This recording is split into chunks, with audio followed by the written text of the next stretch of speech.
Hey guys. The beautiful thing about being on vacation is you forget what day it is. And so I just realized it was Friday, and normally on Fridays I would be at Raven and Crone giving readings, but I'm not there.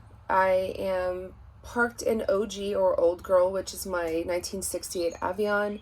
I'm in on my parents' property. They have a slip on the back. When I had first bought her, they put in electric and stuff and made it so I could park whenever I wanted to, which is nice. Um, but I have her here because I'm looking to sell her, and it's the end of a chapter. And as much as I am so excited about the next chapter, and I can't wait to, it's like after I come back, I'm going to Italy with my mom, and when we come back, I'm moving into a place called the Wee House, which is very much ruled by the Fae. It's an incredible home in Asheville, an incredibly magical home. I'm excited for that chapter because I'll move in there, and then my partner Sam moves in with me, and we start a beautiful new chapter. But with a new chapter closes one before that, and it's been kind of bittersweet. I have I'm probably gonna sleep in her tonight before we leave for Italy tomorrow. But this RV is not just any RV. She is a savior, and she is a sanctuary. I'm very much, I'm not someone who subscribes to organized religion at all, and I'm very much more, I would call an animist. I believe in divinity within ourselves and divinity in nature, and that goes all the way down to nature and, like, divinity in trees, consciousness in the grass, all of the pieces that put together to make this avion all have their own separate consciousness. My runes have their own consciousness, right? And so, and Old Girl spoke to me when I first bought her, and it's funny because the new house I'm about to move into sends me messages in dreams, which is really incredible to experience. But it's a bittersweet chapter ending. When I had bought Old Girl, I was in a pretty fucked up place in my life, and fucked up meaning I needed a new beginning and a new chapter. But it was almost like I needed to create a situation where I need to learn how to survive from a physical standpoint. As many of you know my story, in January of 2021, I lost my brother, and he struggled with addiction. And as the sibling of an addict, it is your worst fear that, the elements that they partake in, and it is a disease just like cancer is, but you worry about their disease taking over them, but you're never prepared for it actually happening. And so that was a pretty big blow for me. And then after that, I just realized that I was living out of alignment in my whole entire life, and I was putting myself in situations where I was stuck. And I unstuck myself, and so I left a marriage, I left in New York City, I left my career, which was totally toxic, and bought the Avion. And before I put 5,000 miles on her, I was in the back.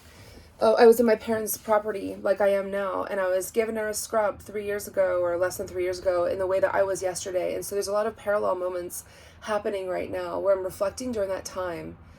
And if it wasn't for OG, and a lot of people comment on how, like, emotionally tethered I am to this RV, and that's true.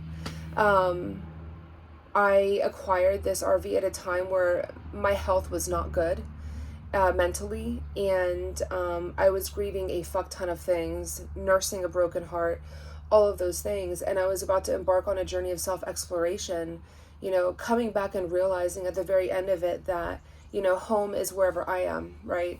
But at that time, I felt kind of blown apart, and so I was picking up the pieces of myself, and in putting OG together, and, like, figuring out how to be a plumber and an electrician and a mechanic and all of those things when I first got her, it was amazing. And it helped create who I am today. So I wanted to do one of my last readings in her here, before whatever else happens. But I want to do a reading around letting go of endings for obvious reasons, because I'm right in the middle of it. And don't get me wrong, I can't wait for the next chapter to start. I love my partner Sam so much, and I can't wait to build a home with him. And the next house that we're moving into is called the Wee House. It's very Fae driven. It's a Fae it's almost like a Fey hotspot, if you will, for those who speak that language. So it's very magical, and so I'm like very excited to create a new spiritual magical beginning with my beautiful spiritual human, magical human. But in order to do that, I have to kind of let go of a lot of things, and so I wanted to do a room pull around letting go, which is really hard. It's harder than I thought it would be, because I'm like, shit, I have everything I want, but also like I really, really love this sanctuary that has provided space for me, held space for me. So, oh, this is interesting. So the first step in letting go, or current space in letting go, is Fehu. Fehu is around your divine self masculine. It's like the, so letter E or F in the runic alphabet. But it's your self masculine, it's your divine masculine self-worth. And very specifically speaking, it's about switching from your intuition, which is your divine feminine, into your divine masculine. So it's about not letting your emotions override your current 3D experience, which I guess is a good message. I kind of get annoyed because I don't like to be in my, I call it my normie mind. Divine masculine is all logistical. It's about, taking control, power, running numbers, being a leader, all of those things. But it's also kind of sinking back from your higher self and going back into your brain.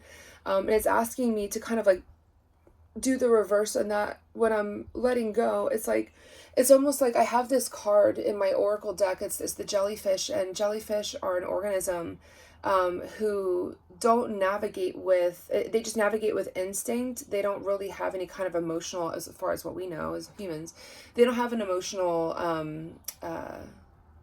what's the word, baseline, I guess would be the correct way of saying it.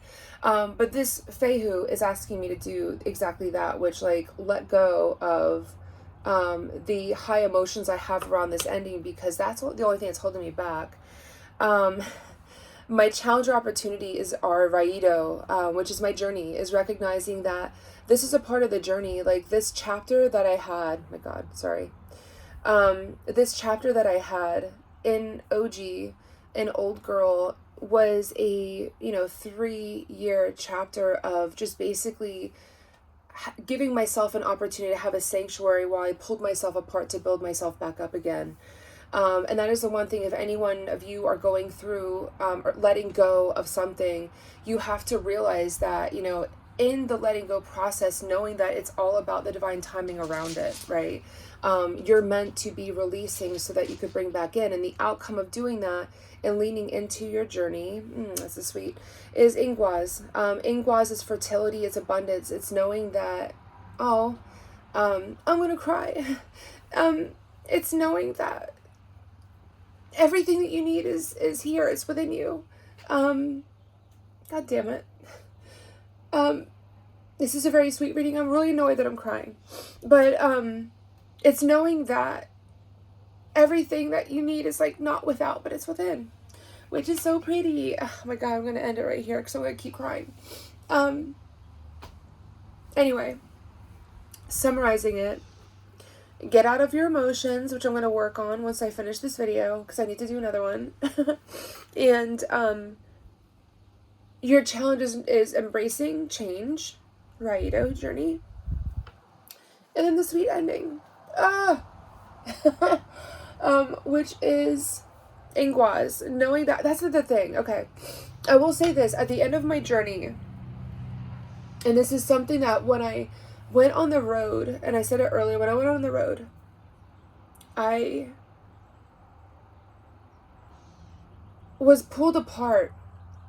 And when I realized at the end of the journey, once I hit Asheville, I realized that what this was all about was figuring out where was home, and realizing that it was just right here, right? It was right here. It didn't matter if I was in an old tin can, a sexy old tin can, or if I was in a house in Los Angeles or an apartment in New York City. It was just wherever I was. And I think that's the one thing, as becoming a medium, I realize more and more that even our bodies are just the temporary containers to maintain this higher consciousness. I talk about the higher self, the inner child, the divine feminine consciousness. It's all about, it's a temporary housing, and one of my friends, she calls it a meat suit, which is really fucking gross, but it's actually really appropriate too. But all of this is temporary, but what's permanent and what is true home is right here. And that's what the message of Ingwa is saying. We are beautiful, we are enough, we are abundant. And so that's the message. So anyone who is looking to gather the courage, stamina, and the wherewithal to endure and close a chapter, good luck to you. Hopefully you shed less tears than I do on a regular basis. Have a good one, guys.